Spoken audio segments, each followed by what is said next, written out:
उत्तर प्रदेशमध्ये जोरदार पाऊस झालाय. या पावसामुळे ठिकठिकाणी पूरस्थिती निर्माण झाली आहे. गंगा नदीने देखील धोक्याची पातळी ओलांडली आहे. त्यामुळे सर्वत्र पाणी साचलंय. यामुळे अनेकांच्या घरामध्ये पाणी गेलंय. त्यामुळे कुटुंब आणि स्वतःचं रक्षण करण्यासाठी अनेक जण घराबाहेर पडलेत. पुराच्या पाण्यातून वाट काढत सुरक्षित ठिकाणी जात आहेत. याचे व्हिडिओ आणि फोटो सोशल मीडियावर सध्या व्हायरल झालेत.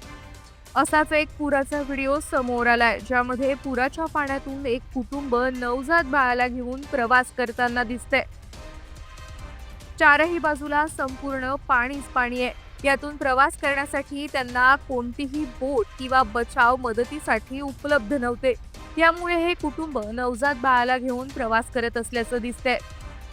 छाती एवढ्या पाण्यातून दोघं नवरा बायको मुलाला घेऊन प्रवास करताना दिसतायत.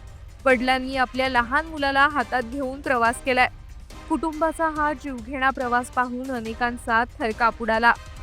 अशी अनेक कुटुंब या पुराच्या पाण्यातून जीव वाचवण्यासाठी जीवघेणा प्रवास करत असल्याचे व्हिडिओ सोशल मीडियावर व्हायरल होत आहेत.